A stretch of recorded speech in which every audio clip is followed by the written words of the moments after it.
TV조선 취재기자들이 전하는 뉴스의 중심, 보도본부 한라인, 저는 신효섭입니다. 북한 무인기가 윤석열 대통령 경호와 직결되는 비행금지구역까지 위협했던 사실이 밝혀지자 대통령실이 군의 비정상을 바로잡겠다며 지휘부와 작전 시스템 개편에 착수했습니다. 민주당에서는 이재명 대표가 직접 나서서 이번 일을 안보 참사로 규정하고 내각과 대통령실의 전면 개편을 요구하는 등 대여 공세에 나섰습니다. 국민의힘도 지지 않고 전 정부 책임론으로 맞서며 일찌감치 용산 침투설을 제기했던 야당 의원을 표적 삼아서 북과 내통한 것 아니냐는 험한 주장까지 쏟아냈습니다. 하지만 여야 모두 군의 실책을 인정하고 개혁 필요성에는 이견이 없는 만큼 이처럼 대거리 싸움하기보다는 초당적으로 대안을 논의하는 모습을 보여줌으로써 국민을 안심시켜주면 더 좋지 않을까 싶기도 합니다. 준비한 영상 보시고 첫 번째 주제로 대북 무인기 관련 속보부터 다뤄보겠습니다.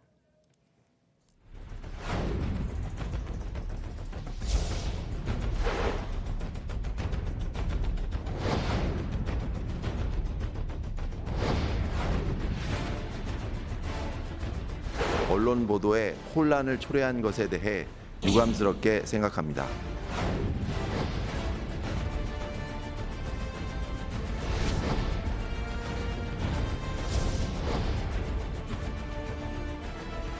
충격적인 안보 참사를 거짓말로 덮으려고 했던 군 수뇌부에 대해서 국민의 책임을 물어야 될 것입니다. 무인기가 이번에 처음 넘어온 것도 아니고 대부분의 책임이 문재인 정권에서 소홀히 한 것에 있다고 할 수밖에 없습니다.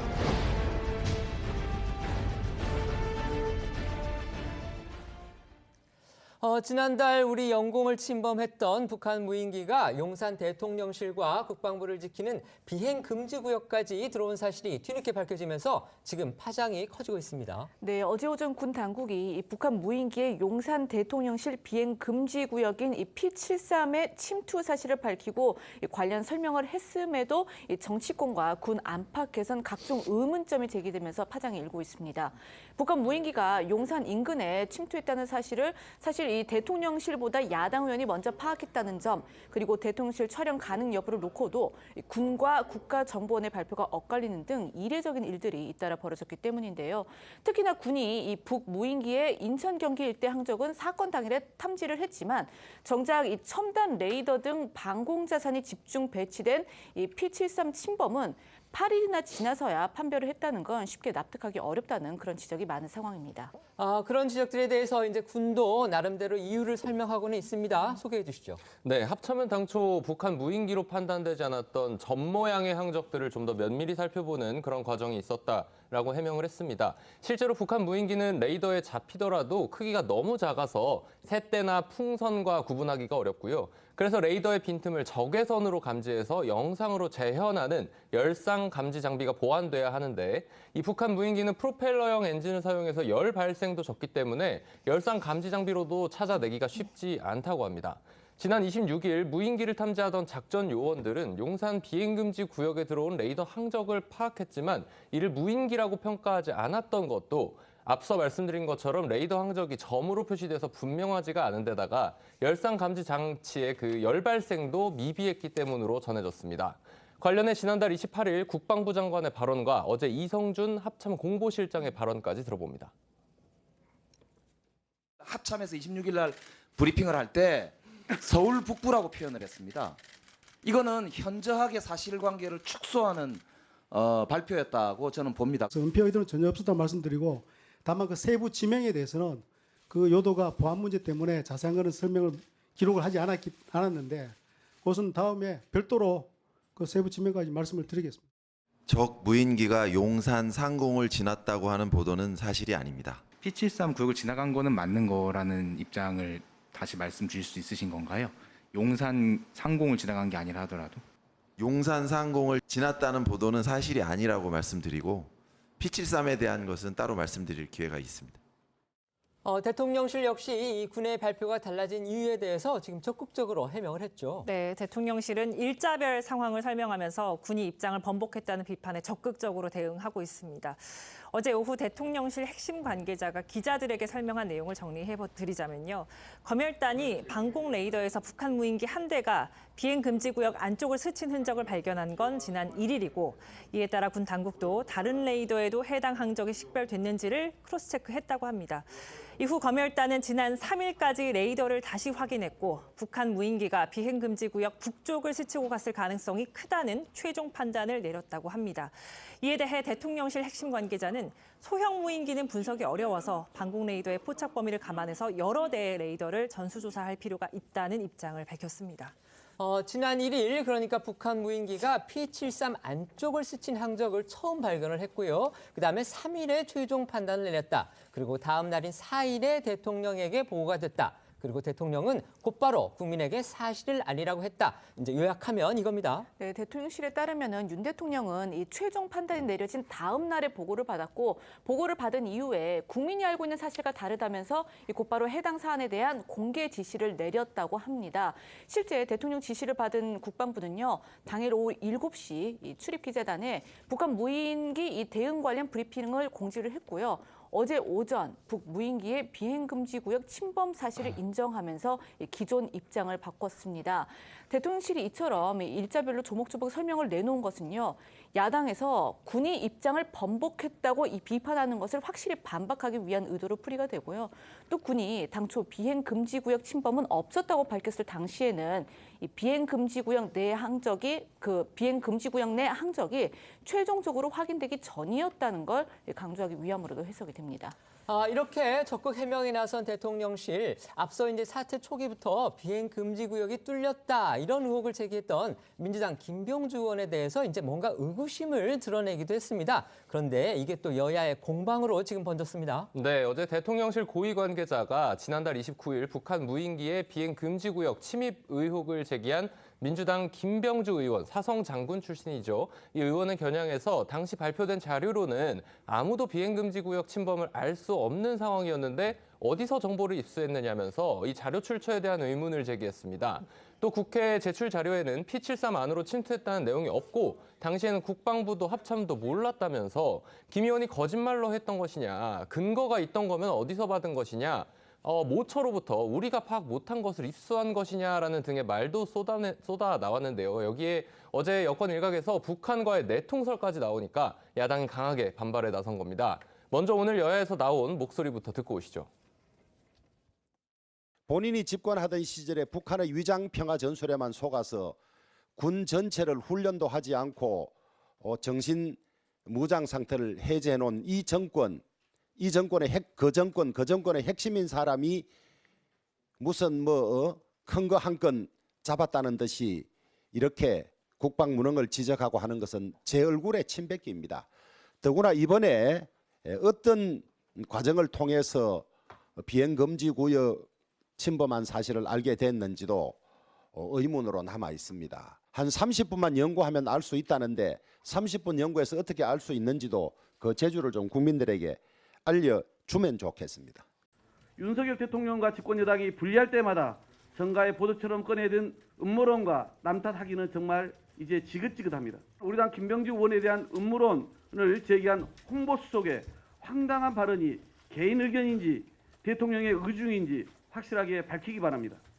윤석열 정부와 군이 거짓말과 은폐 의혹을 덮고자 이처럼 어처구니 없는 음모론을 지속한다면 결코 자시하지 않을 것임을 분명히 밝혀둡니다.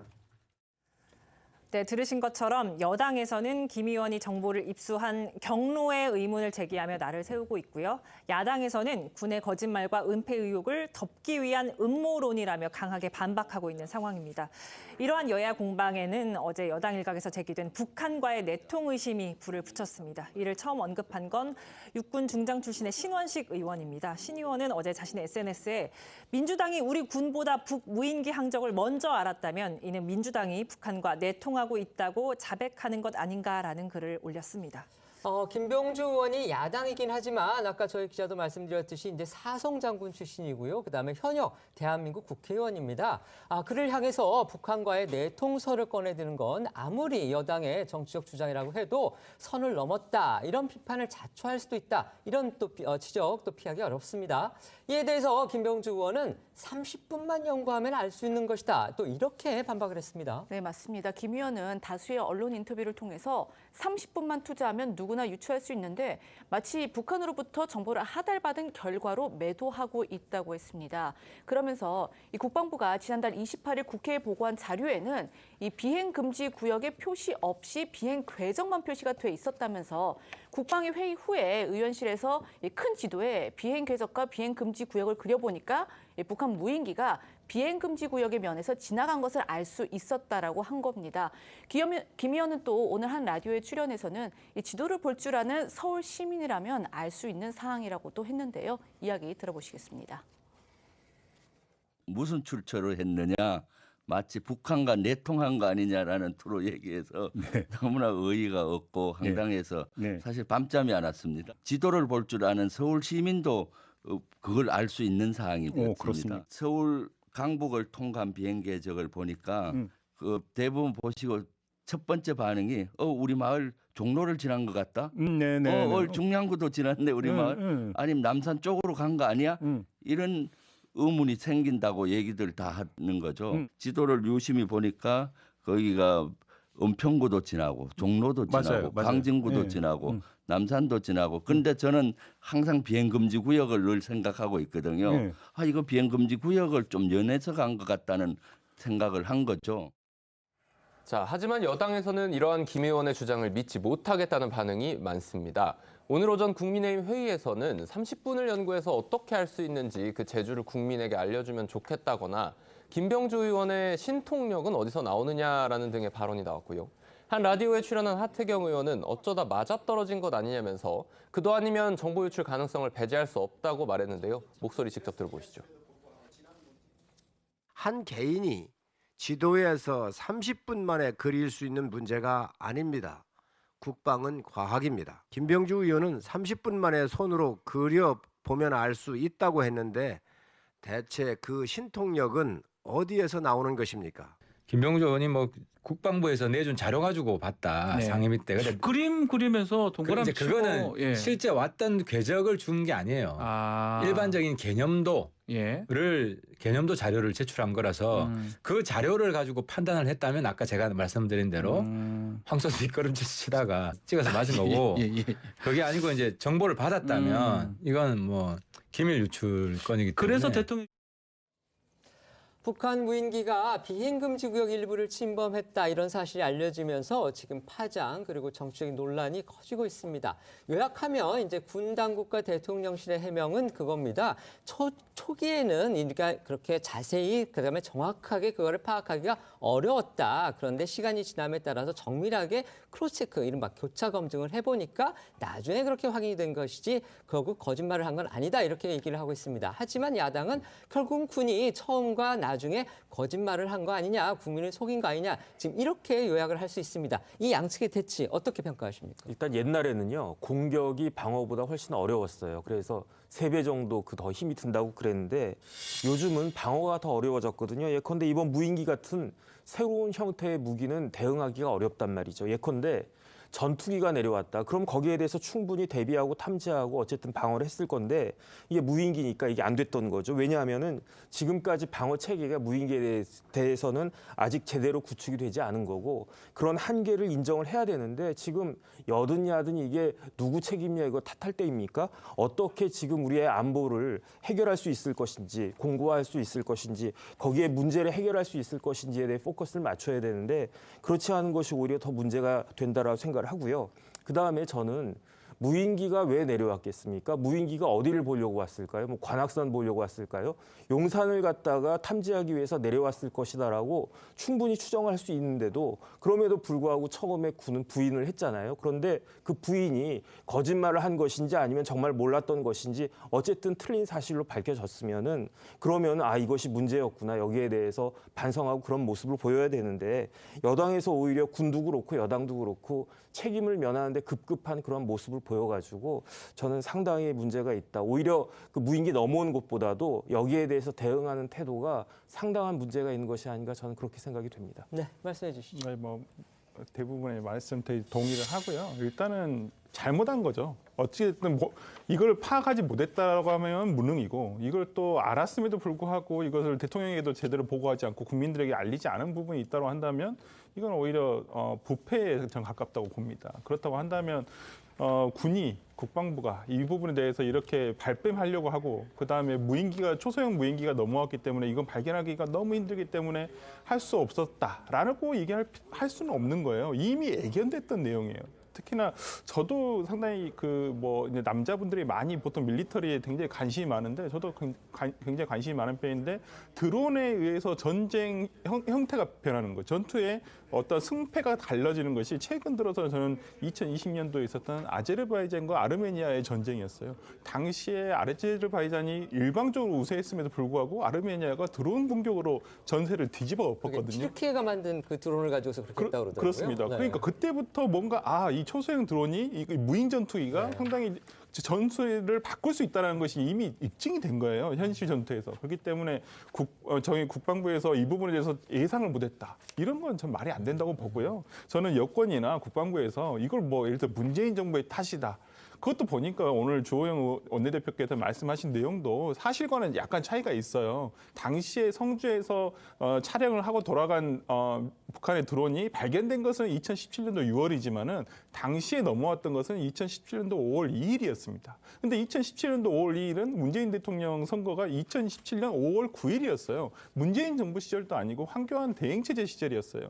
그렇게 따진다면 이게 어느 정권에서의 문제냐 이렇게 굳이 따질 필요는 없다고 봅니다. 이게 윤석열 정부에서 됐다 해서 윤석열 정부의 예를 들어서 대한민국의 국방을 얘기를 하는 것이지 윤석열 정부의 국방을 얘기하는 게 아니거든요. 그렇다고 한다면 이 부분에 대해서는 국방부에서 조금 태도를 바꿀 필요가 있다고 봅니다. 야당 사정을 좀 아실 테니까 제가 질문 하나 더 드리겠습니다. 지금 김병주 의원 이제 사성장군 출신이고 어쨌든 국방부에 아직도 후배들이 많이 계실 테니까 그렇습니다. 정보를 상당히 드릴 수 있는 그런 위치에 있다고 생각이 돼요. 그리고 더군다나 야당 또 국회의원, 국회 국방위원이시기 때문에 그렇습니다. 더더군다나 그런 위치에 있습니다. 그러다 보니까 지금 여당에서는 왜 그걸 그렇게 일찍 제기할 수 있었느냐 그 의혹을 결국은 누군가로부터 자료를 건네받았든지 그걸 이제 한 발 더 나가서 북한 간에 또 그거는 좀 과하다고 저는 개인적으로 보는데 어쨌든 그런 지금 주장까지 공세까지 하고 있습니다. 이 부분에 대해서는 어떻게 보십니까? 그러니까 군 내부로부터 자료를 받을 자료까지야 못 받겠죠. 그건 당연히 기밀 자료이기 때문에 저는 그렇지만은 어떤 관련 왜 후배들이 없겠습니까? 있으면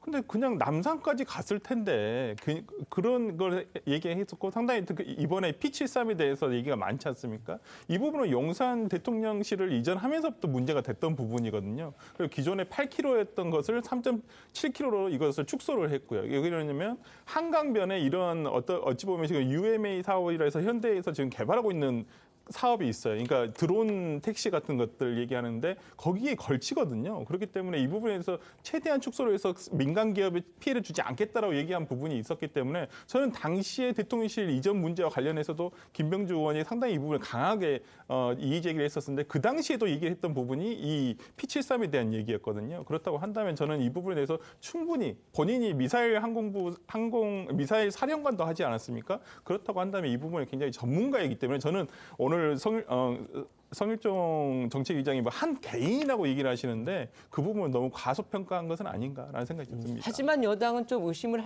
하고 있는 것 같습니다. 어떻게 생각하십니까? 글쎄요, 이거는 그런데 제가 봤을 때 상식적으로 조금 전에도 말씀을 드렸지만은 일단 기본적으로 용산을 어쨌든 탐지하고 싶어 할 것이다라는 그런 의심을 갖다가 했을 것 같고 그다음에 이렇게 항적을 갖다가 그려보면은 용산을 걸친 것 같은 그런 느낌은 받았을 것 같거든요.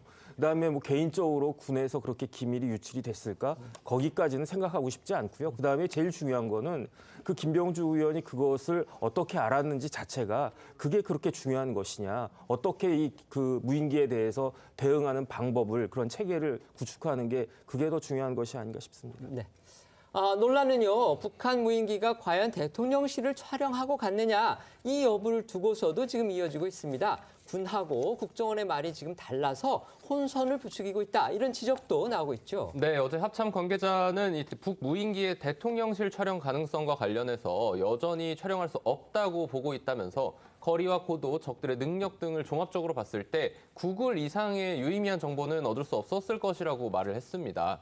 또 북무인기에 카메라가 달렸는지는 모르지만 그랬다 하더라도 촬영하지 못했을 것이라고 했는데요. 하지만 이러한 군의 설명이 나온 지 약 5시간 뒤 국정원은 국회 정보위에서 북무인기의 대통령실 촬영 가능성을 배제할 수 없다라는 입장을 밝힌 것으로 전해졌습니다. 이는 국회 정보위 간사인 민주당 윤건영 의원을 통해 알려졌는데요. 다만 국민의힘 유상범 의원은 가능성에 대한 의원들의 질문에 대한 답변이었다라고 설명을 했습니다. 두 사람의 이야기 직접 들어보시죠. 비행금지구역 북쪽을 지나간 것으로 확인되었다라고 보고를 받았고요. 기 보고된 대로 5대가 맞다라고 했고요. 용산 대통령실, 즉 촬영 가능성에 대한 우려를 표명했고 가능성 있다는 답변을 했습니다. 의원들께서 무인기가 들어와서 그 고도에서 촬영이 가능할 수 있지 않느냐라는 어떤 가능성, 가정적인 질문에 대해서 그럴 가능성도 배제할 수 없다는 답변이지 그걸 가능하다라고 답변하신 건 아닙니다. 북한 무인기가 과연 대통령실을 촬영했느냐, 이거 여부는요, 북한이 나서서 밝히기 전까지는 사실 알 수가 없는 일입니다. 하지만 어떻든 군하고 국정원, 그러니까 우리 정보의 양축이라고 할 수 있는데 이 두 기관의 말이 다른 이런 혼선도 우리 안보태세의 또 하나의 문제다, 이렇게 볼 수밖에 없겠죠. 네, 사실 연이어 이 안보태세의 허점이 드러나면서요, 대통령실은 군 지휘부의 이 개편 여부까지 검토하고 있는 것으로 알려졌습니다. 특히 대통령실은 국민적 안보 불안을 고려할 때 그냥 넘어갈 수 없다는 기류가 큰 것으로 전해지는데, 이 언론 보도 등에 따르면요, 대통령실 고위 관계자는 군과 관련해서는 이전부터 미사일과 내부 보안 등 지속적으로 문제 제기가 있었다며 아무 일도 없었던 것처럼 지나갈 수는 없을 것이라고 말한 것으로 전해졌습니다. 맞습니다. 이번 정부 들어서만 해도 지금 미사일 오발의 전투기 추락, 또 이번에는 북한 무인기의 침범 오판까지 정말 군의 어떤 시스템의 문제 계속해서 드러나고 있죠. 네, 때문에 대통령실 일각에서는 군 작전 지휘 체계에 뭔가 문제가 있다고 보고 있는 것으로 알려지고 있습니다. 조선일보에 따르면 대통령실 고위 관계자는 군 지휘부를 비롯해 군 조직 곳곳에 비정상적 요소가 있음을 대통령실도 인지하고 있다며 현재 바로잡아 가는 과정이라고 했습니다. 또 다른 고위 관계자는 문책 검토에 착수해야 한다는 대통령실 내부 목소리가 커지고 있다고 분위기를 전하기도 했습니다. 이와 함께 대통령실에서는 군의 안보 허점이 반복되고 또 군의 사후 대응에도 문제가 드러난 만큼 군의 대비 태세와 작전 시스템을 총체적으로 재점검해야 한다는 주장도 나오는 것으로 알려졌습니다. 말씀드린 대로 야당은 즉각 거센 정치 공세에 나섰습니다. 이재명 대표가 직접 깃발을 들었습니다. 네, 오늘 야당에선 이 군 수뇌부의 문책에 더해서 대통령실과 내각의 전면 개편을 촉구하는 목소리가 나왔습니다. 이재명 대표가 직접 이번 사건을 용납할 수 없는 초대형 안보 참사, 이렇게 규정을 하면서 내각과 대통령실 개편으로 국정 운영을 쇄신할 것으로 촉구하고 나선 건데요. 반면 국민의힘에서는 이 무인기 침투 대비책이 하루아침에 만들어지는 것이 아니다. 윤 정부는 집권한 지 7, 8개월밖에 되지 않았다면서 문재인 정부 책임론을 꺼내 들었습니다. 오늘 오전 여야의 목소리 들어보시겠습니다. 무인기가 이번에 처음 넘어온 것도 아니고 2017년 6월에 37일간이나 우리나라를 휘젓고 다녔습니다. 성주 사드 기지를 정찰을 하고 이랬음에도 불구하고 지난 문재인 정권은 침투 사실조차 파악을 하지 못하고 있었습니다. 이 무인기 침투에 대해서는 하루아침에 대비책이 만들어지는 것이 아닙니다. 시스템을 구축하고 우리의 대응책을 마련하고 하는데 수년이 걸리는데 집권한 지 7, 8개월밖에 되지 않은 이 정부가 대비할 수 있는 방법은 없었습니다. 용납할 수 없는 초대형 안보 참사입니다. 경계와 작전에 실패해놓고도 도리어 국민을 상대로 거짓말까지 한 것입니다. 적반하장의 극치이고 이야말로 이적행위이자 군기문란입니다.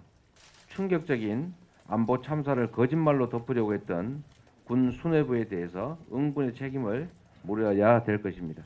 국민의 신뢰를 상실한 내각과 대통령실을 전면 개편하고 국정 운영 쇄신을 촉구합니다.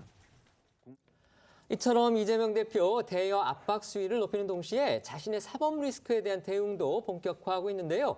검찰 출석 일정 조율을 놓고도 고심이 깊은 것으로 보입니다. 아직 검찰 측에 최종 답변을 주지 않았다고 합니다. 그렇습니다. 검찰은 성남FC 후원금 의혹 관련으로 이재명 대표에게 직접 나와서 조사를 받으라고 요청을 하고 이 대표 측과 출석 일정을 조율 중입니다. 검찰 관계자는 이 대표 측이 이달 둘째 주가 가능하다고 해서 오는 10일에서 12일 사이로 원하는 날짜를 달라고 요청을 했는데 아직까지 이 대표 측에서는 최종 답변을 주지 않았다고 합니다. 하지만 앞서 이 대표는 기자회견까지 자청하면서 검찰 조사에 당당하게 임할 것이라고 강조한 바가 있었죠. 또 검찰이 앞서서 제시했던 소환 통보일, 그게 작년 12월 28일이었는데 그때는 지역 일정을 이유로 출석하지 않았지만 향후 조사 일정을 협의하겠다고도 밝혔었습니다. 지난 4일에는 방탄 논란에 대해서 묻는 기자의 질문이 있었는데 내가 소환 조사를 받겠다는데 무슨 방탄을 하냐라고 일축하기도 했었는데요. 앞서 나온 이 대표의 목소리 이어서 들어봅니다. 검찰의 행태가 도저히 납득하기 어렵지만 당당하게 임하도록 하겠습니다. 조사의 일시 방식 등에 대해서는 변호인을 통해서 협의해서 결정하도록 하겠습니다. 대표님 본인의 방탄국회 프레임에 갇혀서 그런 건데 이 부분에 대해서 대표님께서 어떻게 해소하실 방법을 생각하신 것이 있는지 궁금합니다. 아니 제가 소환 조사를 받겠다고 하는데 뭘 방탄하죠? 국민의힘에서는 이재명 대표 측이 이 검찰 소환 날짜 확정을 미루면서 이른바 방탄국회를 노리고 있다 이런 비판을 쏟아내고 있는데요. 민주당이 1월 임시국회를 열자고 요구하는 것이 결국은 이재명 대표의 사법 리스크 때문이라는 겁니다. 이처럼 국민의힘이 1월 임시국회를 반대하고 있지만요. 이제 169석을 가진 민주당으로서는 독자적으로 임시국회 여는 거 불가능하지 않습니다. 네, 그래서 국민의힘을 중심으로 어떤 이야기가 나오고 있냐면은 이 대표가 이 검찰 소환에 응하는 시기 역시 결국은 이 방탄국회가 가능한 1월 임시국회가 열린 다음이 될 것이다. 이런 관측도 흘러나오고 있습니다. 관련해서 주호영 원내대표 목소리부터 들어보시죠.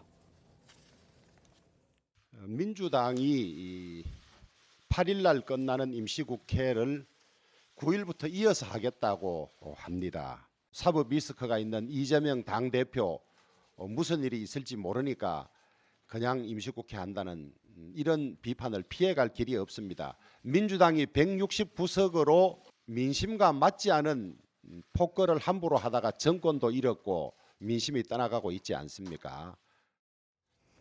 반면 민주당에서는 민생 법안 처리나 이 안보 위기 대처를 위해서는 1월 임시국회가 필요한 상황에서 국민의힘이 방탄국회라는 무리한 프레임을 규정하고 있다며 반박하고 나섰습니다. 또 이 성남FC 의혹과 관련해서는 이재명 대표가 구속될 사유가 전혀 없다는 그런 주장도 나왔습니다. 우상호 민주당 의원의 목소리 들어보시죠. 방탄국회 아니냐 이렇게 얘기하길래 제가 그런 질문을 하고 싶어요. 그러면 저 국민의힘 지도부는 검찰 수뇌부하고 이재명 대표의 구속 여부에 대해서 상의를 하고 있구나. 무슨 소리냐면 방탄이라는 주장을 하려면 이재명 대표의 구속이 확정적이어야죠. 구속시킬 게 아닌데 왜 방탄입니까? 저는 FC 성남을 가지고 조사하고 그것이 유일한 혐의라면 전 절대 구속 사유가 안 됩니다. 대한민국 정치사에 사람들이 너무 쉽게 얘기하는데 제1야당의 당수를 구속시킨 전례가 없어요. 유일하게 한 것이 뭐냐면 김영삼 당수를 국회의원에서 제명한 적이 있어요. 그때 박정희 정권이 무너졌죠. 네, 이런 가운데 검찰이 이재명 대표를 둘러싼 사법 리스크 가운데 핵심적인 사안이죠. 대장동 의혹과 관련해 오늘 화천대유 대주주인 김만배 씨를 다시 소환하면서 관련 조사를 재개했습니다. 김만배 씨 지난달 14일 극단적 선택을 시도해서 조사가 중단된 지 23일 만입니다. 네, 검찰은 그동안 김만배 씨의 건강 상태를 여러 경로로 확인을 했고 김 씨가 건강을 어느 정도 회복했다고 보고 오늘 소환 조사를 재개한 것으로 알려졌습니다. 법원 역시 오늘 13일 김만배 씨를 상대로 상대로 한 대장동 재판을 재개하기로 한 상태입니다. 그동안 입을 굳게 닫아온 김만배 씨에게 심경의 변화가 생겼을지, 또 다시 시작된 검찰 조사와 또 재판에서 적극적으로 관련 진술을 털어놓을지 등 이 관심이 쏠리고 있습니다. 관련해 김만배 씨는 지난해 11월 구속기한 만료로 출소하면서 향후 재판에 성실하게 임하겠다고 입장을 밝힌 바 있죠. 당시 김만배 씨의 목소리 듣고 오시겠습니다. 앞으로 어떤 걸 위주로 증언하실 생각인지 여쭤보겠습니다. 소란을 일으켜서 여러모로 송구스럽다는 말씀드리겠습니다. 그리고 법률적 판단을 떠나서 죄송하다는 말씀도 드리겠습니다. 그리고 향후 재판에 성실히 임하겠습니다. 지금 방금 들어온 저희 TV조선의 단독 속보가 있어서 먼저 전해드리겠습니다. 이재명 대표가 오는 10일 오전 검찰에 출석해서 조사를 받기로 했다고 합니다. 다시 한번 말씀드리겠습니다. 저희 TV조선이 입수한 단독 기사인데요. 이재명 민주당 대표가 오는 10일, 그러니까 아마 다음 주 화요일입니다. 오전에 검찰에 출석해서 조사를 받기로 했다고 합니다. 아까 저희 기자가 말씀드린 대로 이재명 대표는 검찰로부터 이른바 성남FC 후원 의혹과 관련해서 검찰에 나와서 조사를 받으라 이렇게 지난해 통보를 받았는데 날짜를 조율 중이었던 것으로 그렇게 알려졌었죠. 그런데 아마 그 결과가 다 오는 10일로 정해졌나 봅니다. 이거 이제 어떤 의미가 있을지 먼저 패널들께 한번 여쭤보고 계속 진행하기로 하겠습니다. 먼저 말씀해 주시죠. 네, 일단 뭐 예정대로 본인이 밝힌 바도 있고 그냥 검찰에서 요구한 시간이 10일부터 12일이었는데 9일까지가 지금 회기가 잡혀 있죠. 그렇기 때문에 회기 이후에 이 부분에 대해서 본인이 직접 출석을 해서 아마 공개 출석을 할 것으로 저는 보고 있고요. 이 부분에 대해서는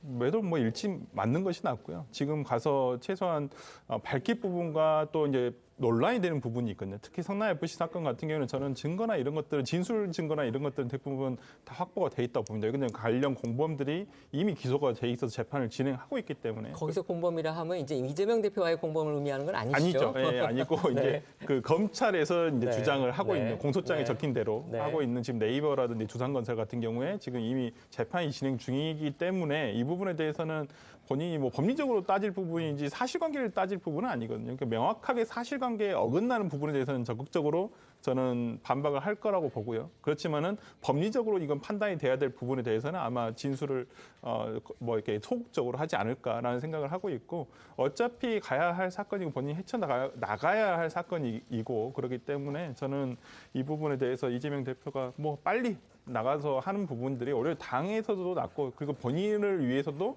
대의적으로도 상당히 좋지 않겠느냐라는 생각을 해봅니다. 이제 하나 더 여쭤보면 이제 결국 이제 이 논리는 이런 거잖아요. 법적인 논리. 이제 두산건설에 민원을 했고 그 민원을 정진상 실장을 통해서 해결을 했고 정진상 실장은 이재명 당시 시장의 최측근이었고 결국 이재명 당시 시장이 결재를 해서 했을 것이다. 그러므로 이재명 시장도 결국은 뇌물수수의 공범이 되는 것이다. 이제 이 논리인 것 같아요. 네. 결국 이제 검찰은 간단히 얘기하면 그 논리를 들이밀 텐데 네네. 이재명 대표는 어떤 논리로 거기에 대해서 반박을 할 걸로 보십니까? 일단은 가장 여기서 문제가 된 게 제3자 뇌물죄이기 때문에 어떠한 여기 핵심은 그렇습니다. 이 뇌물이 무엇이냐? 근데 지금 검찰이 주장하고 있는 것은 정치적 이득이다.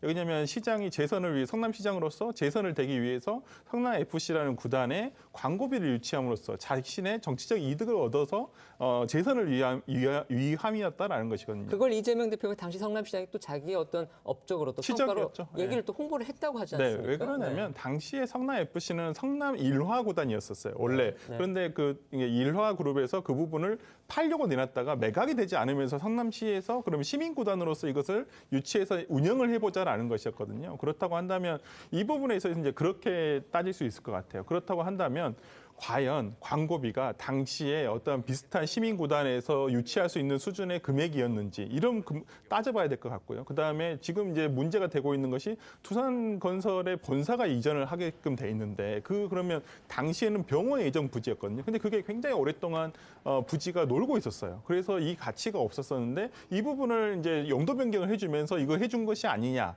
이것이 그러면 대가성이 있는 것이 아니냐라는 부분이거든요. 그러면 이재명 당대표로서는 당시 성남시장으로서 지방세 유치를 위해서 근데 본사가 이전을 하면 세수가 확보가 되잖아요. 그리고 주민들이 또 이전 늘어날 수도 있고 이런 부분에 대해서 이런 판단을 했다. 근데 문제는 뭐냐면 보통 일반 지자체에서도 시장이 직접적으로 하는 게 아니라 보통 밑에 심의위원회가 있습니다. 그 심의위원회의 의견을 받아들여서 시장이 결정을 하는 것이거든요. 이제 그런 부분에서 나중에 이제 이건 재판부에서 판단을 어떻게 할 것인가의 문제, 이것이 이제 법리적인 문제가 아닐까 싶습니다. 네, 두 가지 여쭤보겠습니다. 하나는 이재명 대표가 어쨌든 이렇게 결심을 하게 된 거, 직접 출석을 하겠다, 결심하게 된 배경은 어떤 거라고 보시는지 하고요. 어쨌든 간에 검찰은 이제 기소를 할 걸로 그렇게 예상이 되는데 기소를 했을 경우에 그 이후에 재판이라든지 이런 상황은 어떻게 전망을 하십니까? 일단 오늘 금요일이잖아요. 네네. 10일에서 10일 사이에 검찰이 나오라고 이야기를 했는데 오늘이 지나가면 뭐 주말에 그런 이야기 할 수 없으니까 저는 오늘쯤 어떻게든 이야기가 나왔을 거다라는 생각은 들고요.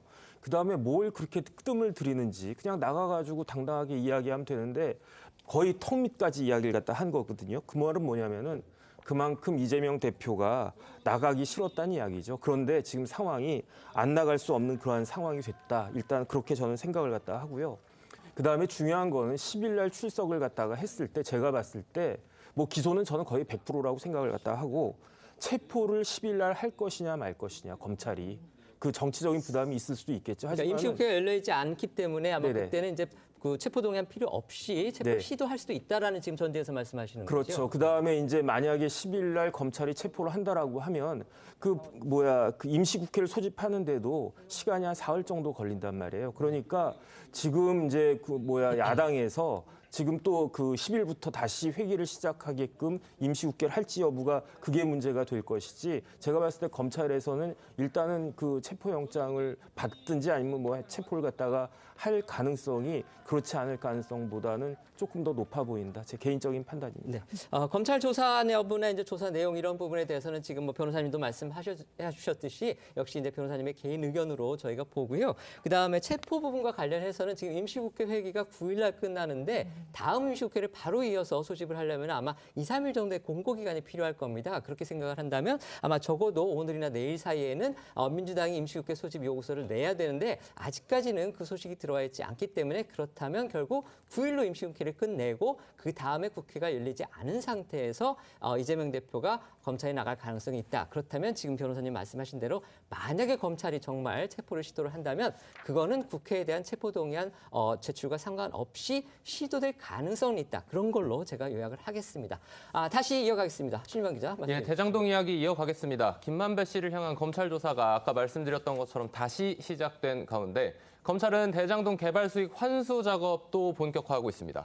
저희 TV조선이 단독 보도한 내용입니다. 범법 행위로 이뤄진 이제 수익을 몰수하려는 그런 조치임과 동시에 대장동 일당에 대해서 압박을 가하는 그런 측면도 있어 보입니다. 그렇습니다. 앞서 검찰은 대장동 팀의 재산 800억 원을 동결 조치했는데 여기에 천화동인 1호부터 7호까지의 사업 수익이 모두 포함되어 있는 것으로 확인이 됐습니다. 검찰이 대장동 사업에서 생긴 민간 사업자들의 수익 모두를 범죄 수익으로 판단하고 있다는 의미입니다.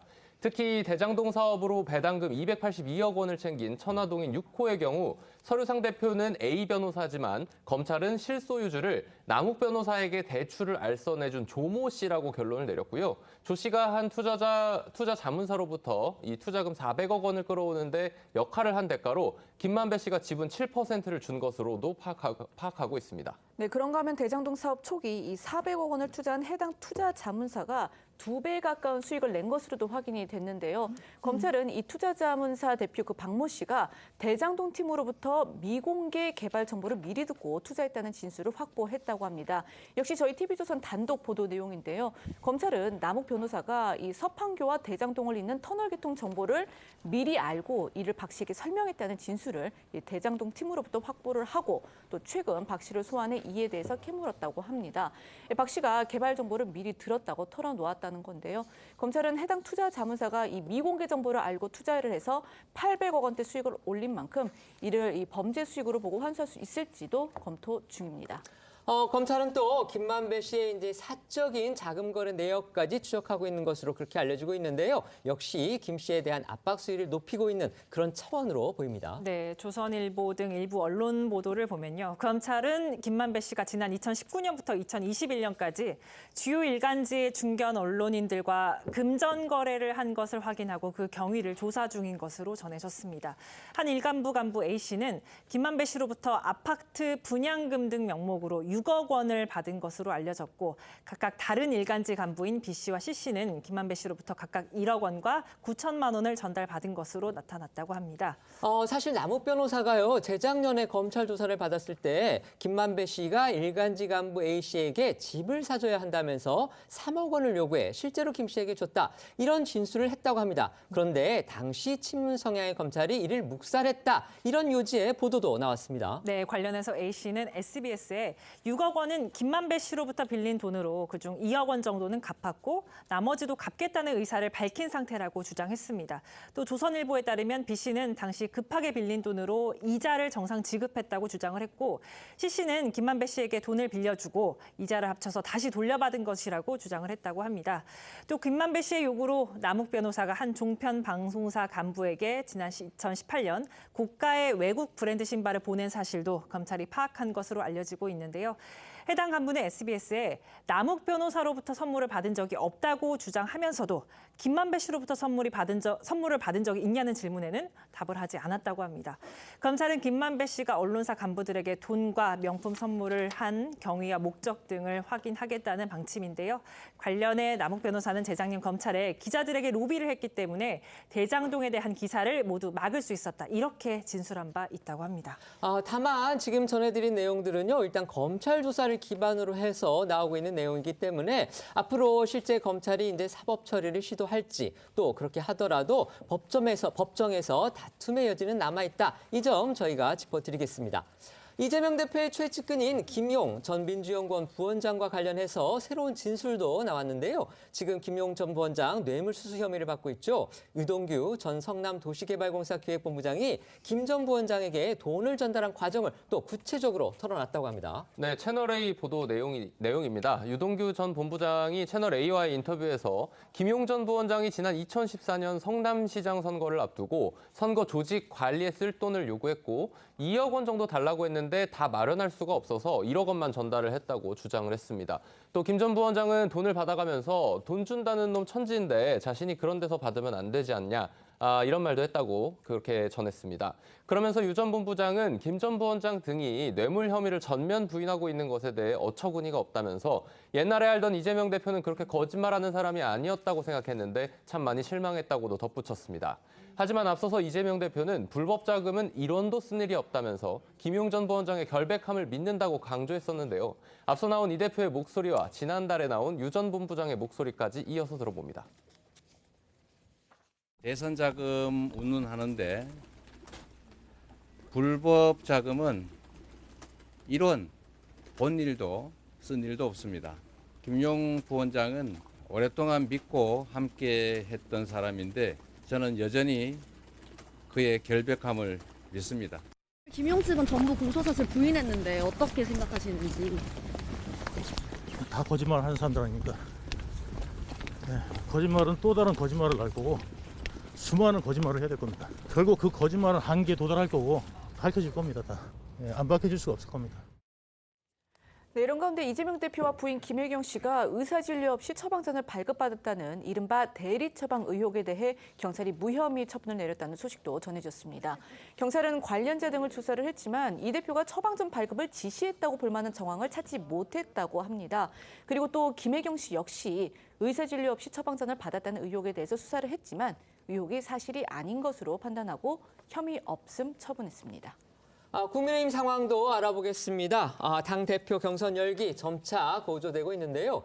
어제 친윤 소장파 중 한 사람인 배현진 의원의 지역구 행사에 당권 주자들 그리고 친윤계 의원들이 그야말로 총출동했다고 합니다.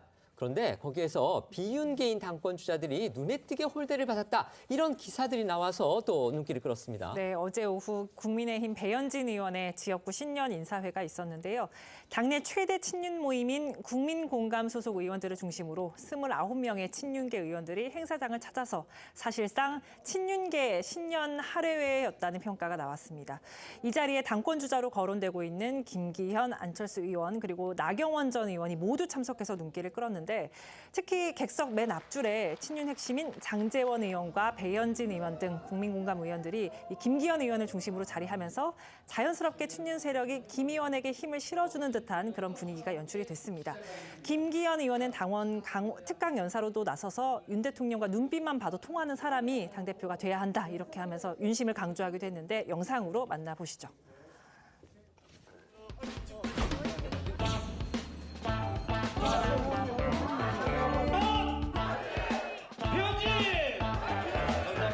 대통령이 꼭 말을 해야 알아듣습니까? 아니면 눈빛만 보면 알아들어야 되겠습니까, 여러분? 서로 뭐 눈빛을 안 봐도 마음과 마음이 통할 수 있는 그런 당이 돼야 된다. 네, 반면 또 다른 당권 주자인 안철수 의원 그리고 나경원 전 의원도 행사에 참석하면서 정치권에 관심이 집중됐지만 두 사람은 김기현 의원과 달리 마이크를 잡을 기회가 주어지지 않아서 여러 해석을 낳았습니다. 어제는 또 공교롭게도 이제 친윤 핵심 당권 주자로 꼽혔던 권성동 의원이 전격적으로 불출마를 선언한 날이기도 했습니다. 때문에 김기현 후보가 이제 사실상 단일 윤심 후보로 나서게 되면서 친윤 주자들의 교통 정리가 된 거 아니냐 이런 지금 해석까지 나오고 있습니다. 네, 권성동 의원은 어제 저희도 전해드린 대로 국회에서 기자회견을 열고 전당대회 불출마를 선언했습니다. 권 의원은 윤석열 정부 성공을 위해 당의 화합과 단결이 우선돼야 한다라고 강조하기도 했습니다. 갑작스러운 권 의원의 불출마 선언에 친윤계 의원들과 다른 당권 주자들은 윤석열 정부의 성공을 위한 희생이다, 충정이다 이런 평가들을 내놨는데요. 권 의원의 불출마 선언 다시 들어보고 이에 대한 평가들까지 들어봅니다. 저는 이번 전당대회에 출마하지 않습니다. 대통령의 최측근이 지도부에 입성할 경우 당의 운영 및 총선에 불필요한 오해의 소지가 있을 것이라는 당원의 여론과 우려를 기꺼이 수용하기로 했습니다. 이거는 뭐 대통령과 논의할 사항이 아니고요. 제가 스스로 결단을 내린 겁니다. 친윤계 교통정리 아니냐 막 이런 그렇게 정치적인 면에서 윤석열 정부 성공을 위한 충정이라고 생각합니다. 본인의 고독한 결단이겠죠. 윤석열 정부의 성공을 위한 희생적 결단이라고 생각하고요. 당의 단합을 도모하는 커다란 촉진제가 될 것이라고 보고. 권성동 의원님 하신다 그랬는데 안 하셔서 안타깝기도 하고 그러네요. 친윤계 교통정리 한 거다라는 얘기가 있는데 글쎄요. 저는 꼭 그렇게만 보고 있지는 않습니다. 아마도 다 개인적인 어떤 사정이라든지 이런 것들에 따른 판단이겠죠. 여권에서는 권성동 의원의 불출마로 김기현 의원에게 당내 친윤그룹의 힘이 몰리게 됐고 남은 변수는 나경원 전 의원과 유승민 전 의원의 출마 여부라는 것이 다수의 해석입니다. 두 사람 모두 그런데 고민이 많은 듯 보입니다. 네, 그렇습니다. 나경원 전 의원은 라디오 인터뷰 등을 통해서 아직 여러 가지를 고민하고 있는 단계라는 입장을 재차 밝히고 있는 상황인데요. 설 연휴 전에는 출마 여부를 결정할 것이다 이렇게 알려지고 있습니다. 유승민 전 의원 역시 출마를 결심할 경우에는 당권 경쟁에서 친윤 대 비윤 구도가 짙어질 수 있기 때문에 이제 그게 관심이 쏠리는데 한 라디오 인터뷰에서 민주당이 가장 두려워할 국민의힘 당대표가 바로 자신이라며 출마 가능성을 드러내면서도 아직 결심을 하지 못했다고도 밝혔습니다. 앞서 나온 나경원 전 의원과 유승민 전 의원의 목소리 이어서 들어보겠습니다. 아직도 사실은 여러 가지 고민을 하고 있습니다. 그래. 제가 이제 맡은 이 역할, 뭐 이런 부분과 어떻게 조율할 것이냐에 대한 고민이 좀 남아 있습니다. 대통령께서 저한테 인구 문제 업무를 맡기셨기 때문에 이런 부분에 대해서는 충분히 말씀을 더 나눠야 되지 않나 이렇게 생각을 합니다. 민주당이 다음 총선에서 가장 두려워하는 이 국민의힘 당대표, 가장 싫어하는 국민의힘 당대표가 누구냐? 접니다. 민주당이 제일 환영하고 반기고 좋아할 당대표가 누구냐? 윤핵관 당대표입니다. 아직 결심 못했습니다. 결심이 서면 국민들께 밝힐 겁니다. 네, 이런 가운데 당내 친윤 인사를 중심으로 나경원 전 의원이 당을 위해 멀리 볼 것을 당부하는 목소리가 잇따라 나오면서 사실상 출마를 만류하는 신호가 아니냐 이런 해석도 나왔습니다. 오늘 친윤 김정재 의원 그리고 역시 친윤 인사로 꼽히는 장해찬 청년 최고위원 후보가 각각 라디오 인터뷰를 통해 내놓은 발언 이어서 들어보겠습니다.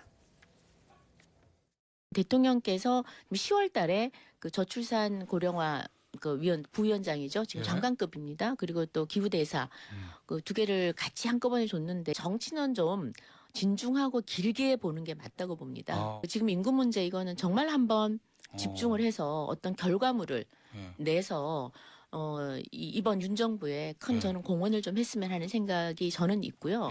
이번에 정말 윤석열 정부 성공을 위한 지도부를 구성하기 위해서 헌신한다라는 이런 자세를 보여주고 이런 평가를 받아야 당원들로부터 오래오래 인정을 받을 거라고 생각합니다.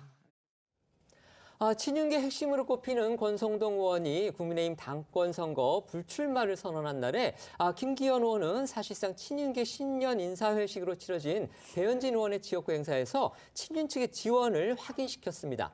배 의원 측이 김 의원에게만 발언 기회를 주고 같은 당권 주자인 안철수 의원 그리고 나경원 전 의원에게는 그런 시간을 주지 않은 게 아주 상징적인 장면으로 그렇게 여겨지고 있는데요. 이거 어떻게 해석하십니까? 일단은 뭐 누가 봐도 이제 권성동 의원 사퇴한 거는 교통정리 같이 보이고, 그다음 저 행사도 어쨌든 친윤들이 일치 단결하는 것 같은데, 그런데 좀 세련되어 보이지는 않는 것 같고요. 그다음에 당원들한테 어쨌든 메시지는 명확하게 보내는 것 같아요. 그런데 그 메시지를 받은 당원들이 과연 어떤 선택을 갖다 할지, 결과가 어떻게 나올지, 더군다나 이제 결선 투표도 있지 않습니까? 그다음에 제일 중요한 거는 뭐 유승민 전 대표도 이야기했지만은 결국 총선에서 이것이 어떠한 결과를 초래할 수 있을 것인지 거기에 대해서는 좀 지켜봐야 되지 않을까 하는 생각이 듭니다. 네, 야당 측에서는 어떤 시각으로 바라볼까요? 글쎄요, 뭐 남의 당이라서 이렇게 말씀드리긴 뭐하지만은 참 재밌게 흘러가긴 하는 것 같은데 저는 참 김기현 의원님이 너무 치고 나가는 초반 스포트가 너무 빠르시다는 생각만 좀 들어서 나중에 힘 빠질까 걱정하시는 거예요? 네, 서울 지나봐야 좀 알 것 같습니다. 알겠습니다. 네. 지금부터는 오늘 하루 놓치면 안 될 핫한 뉴스를 모아 전해드리는 어쩌다 이런 일이 코너로 이어가겠습니다.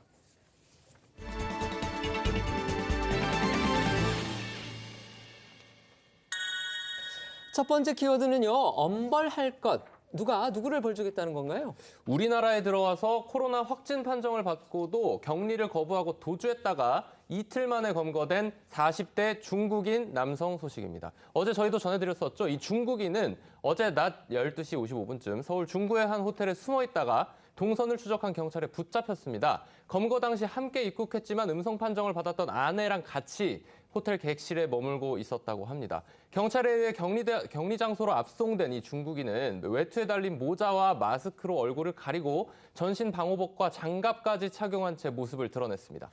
이 사람 찾아내기 위해서 우리 경찰이 말 그대로 작전을 벌였다고 합니다.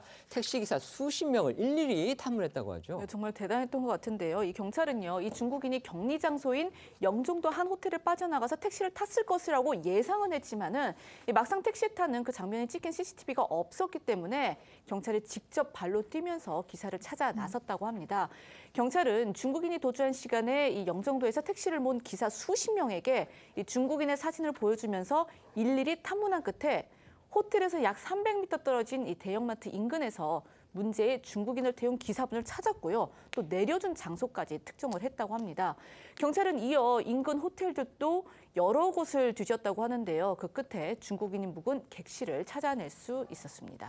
그런데 이 중국인 아내와 함께 서울 호텔에 머물면서 또 시내 여러 곳을 돌아다녔다고 하죠. 네, 서울의 한 호텔에 머물렀던 이틀 동안 코로나에 감염된 상태로 외출을 했다는 겁니다. 또 호텔에서 2박을 하는 동안 객실을 바꿔서 묵은 것으로 확인돼서 호텔에도 비상이 걸렸다고 합니다. 이런 상황에서 이 중국인의 한국 입국 목적에도 관심이 쏠리고 있습니다. 기사들 찾아보니까요. 이번이 무려 6차례 한국 방문이라고 합니다. 네, 문제의 중국 남성 과거 한국을 5차례 찾았던 것으로 파악이 됐고요. 이번 입국 서류의 방문 목적을 의료라고 기재한 것으로도 전해졌습니다. 앞선 5차례 방문 때도 모두 의료 목적이라고 썼다고 하는데 그때마다 서울 강남의 한 병원에서 얼굴 성형 수술을 한 것으로 알려졌습니다. 이처럼 이 중국인이 의료 목적으로 한국에 들어왔다가 코로나 확진 판정을 받고도 격리를 거부하고 도주한 사실이 밝혀지면서 중국 내에서도 비난의 목소리가 나오고 있습니다. 특히 이 중국인이 검거 당시에 메이드 인 차이나 무적이라는 문구가 적힌 옷을 입고 있는 그런 사진이 공개가 되면서 중국 네티즌들 사이에서는 나라 망신 아니냐, 한국뿐만 아니라 중국에서도 벌을 줘야 한다. 한국에 갔으면 한국에서 요구하는 통제에 따라야 한다라는 비판을 쏟아내고 있는 것으로 알려졌습니다. 경찰은 이 중국인을 감염병 예방 및 관리에 관한 법률 위반 혐의로 수사할 예정입니다. 정부 관계자도 오늘 이 중국인을 엄벌하겠다는 방침을 밝혔는데요. 직접 듣고 오시겠습니다. 지난 3일 중국에서 입국 후 도주하였다가 어제 권고된 확진자에 대해서는 법과 원칙에 따라 엄하게 처벌하도록 하겠습니다. 정부는 앞으로도 국내의 방역 상황을 예의주시하면서 해외 입국자 대상 방역 조치가 빈틈없이 시행될 수 있도록 하겠습니다. 정부가 이 중국인을 엄하게 처벌하겠다 이렇게 지금 밝혔는데요. 외국인도 처벌 가능합니까? 네, 당연히 처벌 가능하죠. 이게 속지주의가 해당이 되기 때문에 그다음에 이제 감염병 예방법에 따르면은 감염병 환자에 대해서 강제 처분을 할 수 있고요. 이 처분에 대해서 응하지 않거나 불응하면은 형사 처벌이 되는 거거든요. 그래서 아마 징역 2년 이하 정도의 형사 처벌이 가능할 것 같은데 더 중요한 건 뭐냐면요. 감염병 예방법보다 출입국관리법이 더 중요할 겁니다. 왜냐하면 이렇게 국내에서 범죄를 저지른 외국인에 대해서는 우리나라 정부가 그 강제 출국시킬 수 있거든요. 그래서 아마 이 사람에 대해서는 뭐 벌금이든 뭐든 이렇게 형사처벌 나오고 그다음에 무엇보다도 빨리 강제 출국 당하게 될 것으로 그렇게 생각이 됩니다. 네.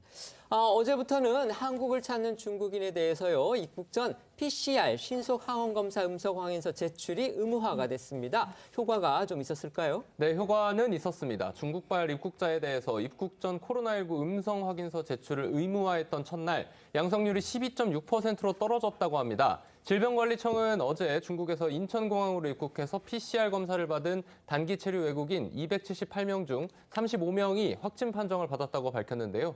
입국 전 검사가 의무화되기 전이었던 지난 4일 양성률이 31.4%였습니다. 그것에 비해서는 크게 줄은 겁니다.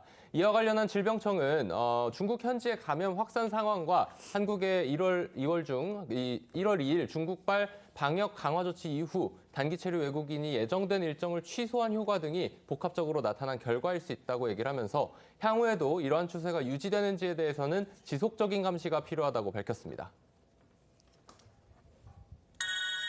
두 번째 키워드 보겠습니다. 눈물의 시무식. 이거 김진욱 공수처장의 얼굴이 보입니다. 네, 소속기관 공식 행사에서 눈물을 흘렸다가 논란이 된 김진욱 공수처처장 얘기입니다. 지난 2일이었습니다. 독실한 기독교 신자로 알려진 김진욱 처장이 새해의 시무식에서 선한 마음과 올바른 생각으로 최선을 다하자고 신년사를 발표하면서 말미에 보네퍼 목사의 시를 바탕으로 한 찬송가 주 선한 능력으로를 부르던 중 울컥해서 눈물을 흘렸다고 하는데요.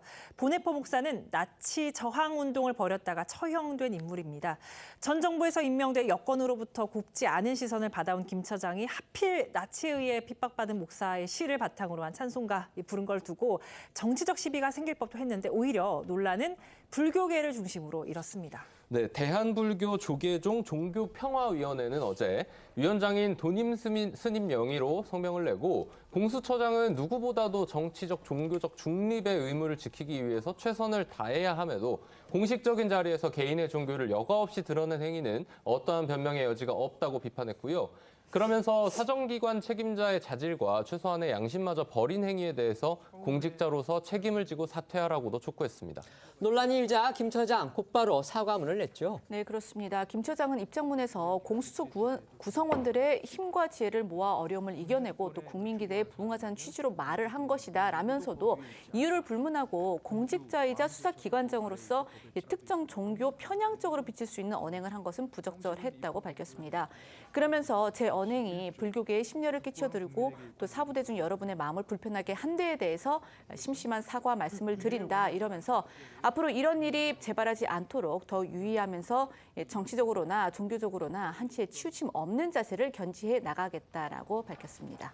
여권 내에서도 비판이 나왔는데요. 다시 공수처 폐지 주장이 불거졌습니다. 네, 공수처는 설립 과정부터 옥상옥 논란이 있었고 또 출범 2년이 됐는데도 뚜렷한 성과가 없어서 내지 못해서 여권을 중심으로 꾸준히 공수처 폐지론이 제기됐었는데 그런데 김진욱 처장이 새해 시무식에서 찬송가를 부르며 눈물을 흘려서 논란이 되니까 홍준표 대구시장이 공수처 폐지론을 제기하고 나섰습니다.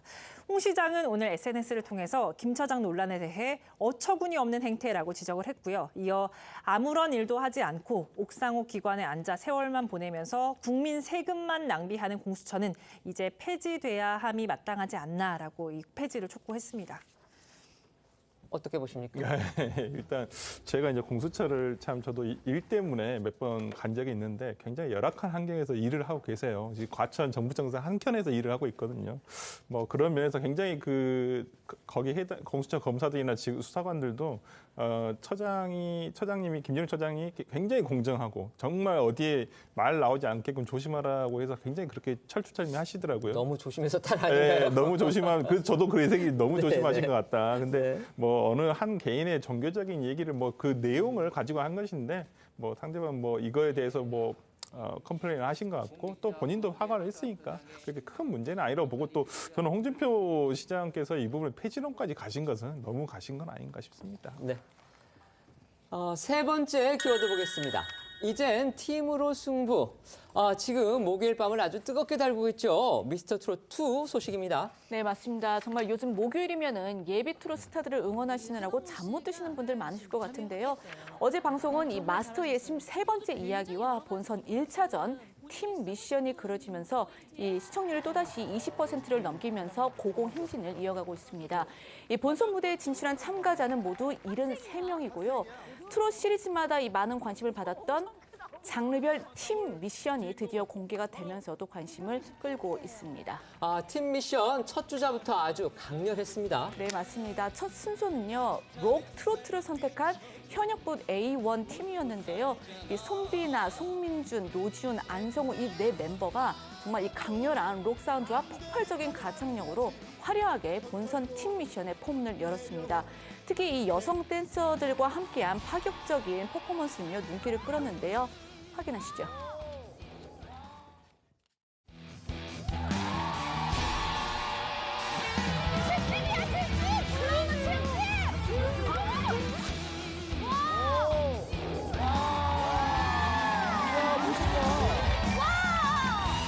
색대로 살아도 안 되는 건 안 되지.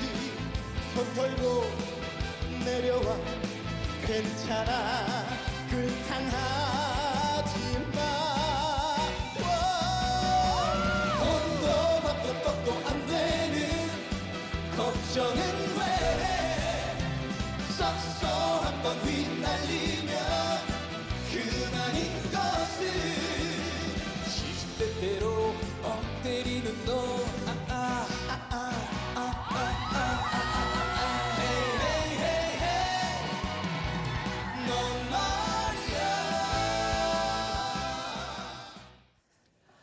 현역부 A조는요, 지난 시즌 1에서 우승자 임영웅 씨 그리고 영탁 씨를 비롯해서 아주 여러 스타들을 배출한 바가 있습니다. 그래서 이번에도 팀 미션 앞두고서 정말 기대가 많았습니다. 네, 하지만 아쉽게도 현역 A1 팀은 마스터 군단의 올 하트를 받는 데는 실패했습니다.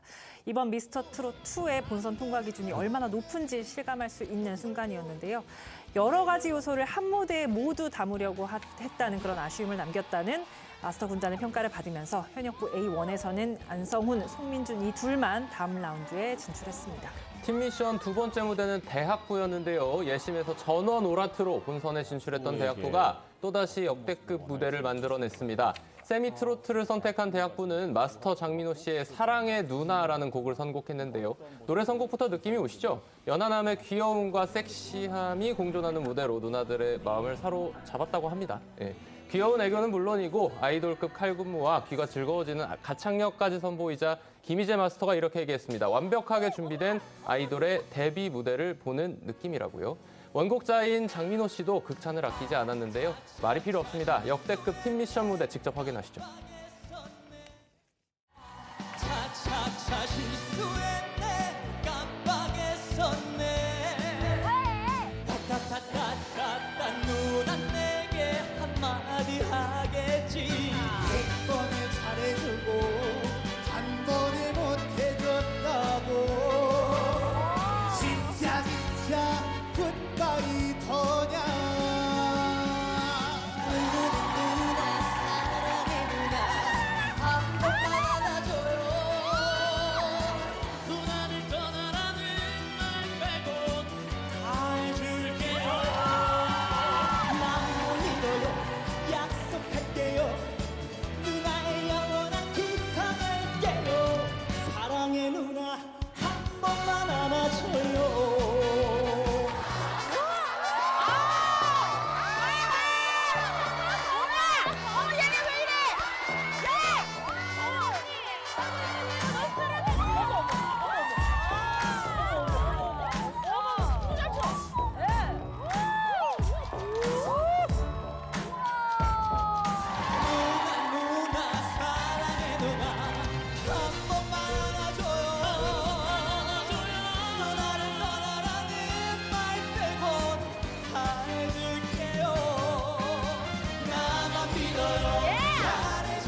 트롯 아이돌 그룹이라는 표현 정말 어색하지가 않을 정도로 상당히 정말 뭔가 감동을 주는 그런 무대였다 이런 평가들이 많았는데요. 이 대학부 참가자들 예심에서부터 지금 화제를 몰고 다녔습니다.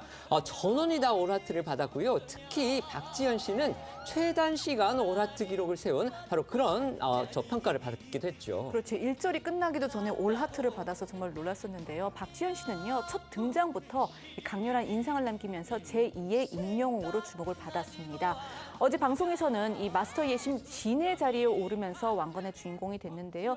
박지현 씨는 열심히 하라는 뜻으로 준 것으로 알고 더 열심히 하겠다라면서 1등에서 정말 기분이 좋다라는 소감을 밝혔습니다. 한편 이 마스터 예심 선 두 번째 자리에 뽑힌 사람이 바로 10살 꼬마 신동 황민호 군이었는데 이 수상 자리에서 모습이 보이지 않았거든요. 그런데 비밀은 곧 밝혀졌습니다. 황민호 군은 나이가 어려서 야간 녹화에 참여하지 못하고 조기 퇴근을 한 겁니다. 대신 형인 황민호 군이 수상 결과를 들었고요. 이 동생의 수상 소식에 깜짝 놀라는 모습이 화면에 공개가 되면서 웃음을 자아내기도 했습니다. 이 마스터 예심에서 진과 선에 오르며 화제의 중심에 선 박지현 씨 그리고 황민호 군의 예심 무대도 잠시 보시겠습니다. 남속이고 사는 게 그리 좋더냐 구다린 뻗고 잔잔히 자식 낳았다고 잔치 벌리시 애비 생각나지도 않더냐 무엇을 주워먹고 힘없을 신보냐 숫덩이 같은 인생아 이미 어디니 시여 차라리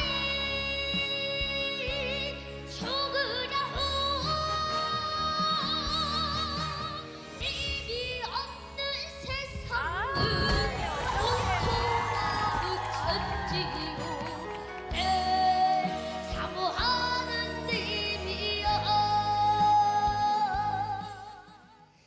마스터 예심의 3위도 정해졌는데요. 이 미입니다. 이 미의 자리에 등극한 참가자가 아주 예상 밖의 인물이어서 또 화제가 됐습니다. 맞습니다. 그 주인공은 바로 현재 한 종편에서 프리랜서 아나운서로 활동하고 있는 김용필 씨입니다.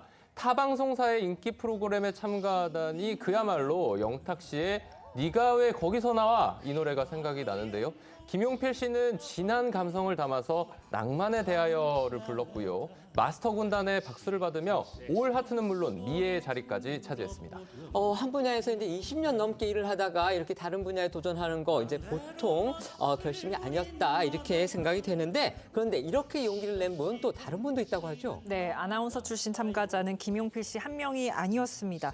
아예 미스터 트롯 2를 위해서 한 공중파 방송사를 퇴사한 분이 나와서 모두를 놀라게 했습니다. 바로 전 아나운서 김성근 씨입니다. 김성근 씨는 특히 장윤정 마스터와 공중파 방송에서 음악 프로그램을 진행했던 사람이기도 하죠. 퇴사를 불사한 비장한 각오로 나선 김성근 씨는 남진의 둥지를 선곡해서 넘치는 끼를 발산해 유쾌한 무대를 선사했습니다. 새로운 용필 오빠라는 애칭이 생긴 김용필 씨의 예심 무대 그리고 김성기 씨의 노래까지 이어서 듣고 오시겠습니다. 지금 그러면 회사 나오고 첫 방송 출연인 거예요? 네, 방송은 이게 처음입니다. 다 거절했습니다. 왜 거절을 해? 하지. 저희가 조금 부담스럽습니다. 부담감은 오른손과 왼손으로 표현해 주시면 됩니다. 지난 날의 아픔은 잊어버려 스쳐 지나가는 바람처럼 이제 너는 혼자가 아니잖아 사랑하는 나 있잖아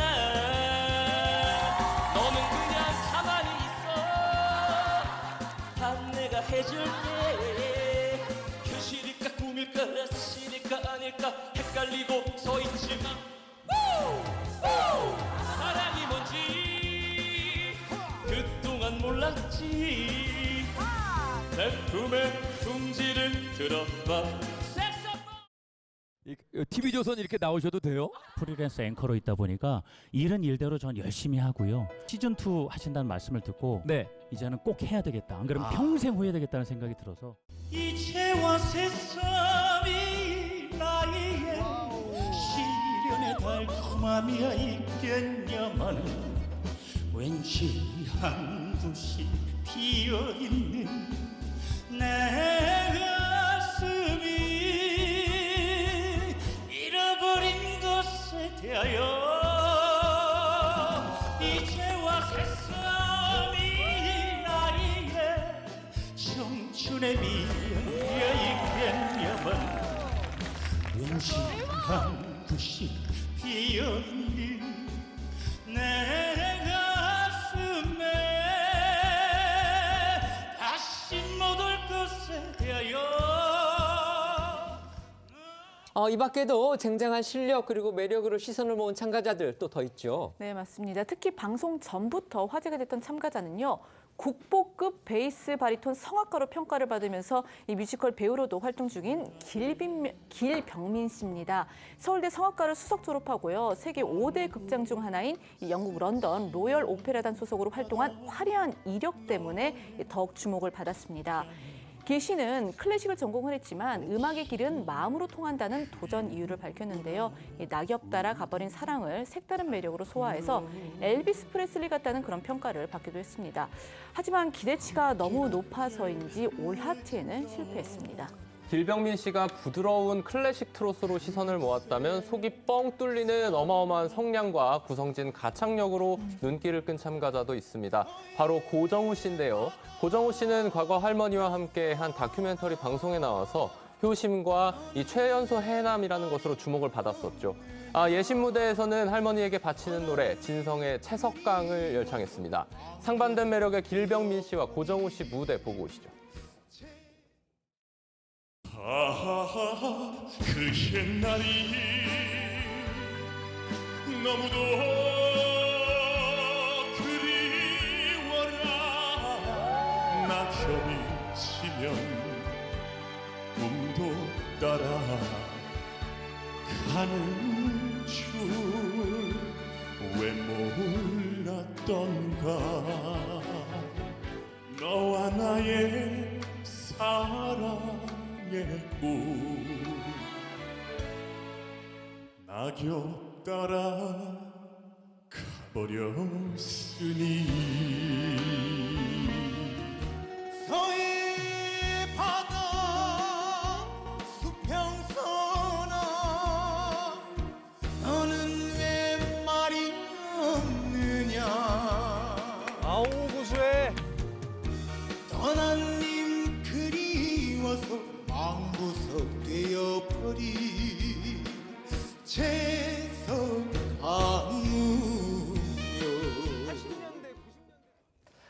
미스터 트롯 보는 재미 중에 또 하나는요. 바로 마스터 군단의 아주 날카로운 비평이죠. 어제 주영훈 씨가 처음으로 모습을 보였고요. 이제 다음 프로그램부터는 가수검 프로듀서인 박선주 씨가 또 합세한다고 합니다. 박선주 씨 아주 호랑이 마스터로 이렇게 유명한데 어떤 또 날카로운 비평 쏟아내는지 저희가 기대해 보겠습니다.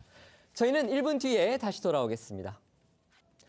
오늘 준비한 소식은 여기까지입니다. 저희는 다음 주 월요일 오후 1시에 더 핫한 소식으로 찾아뵙겠습니다. 시청해 주셔서 고맙습니다.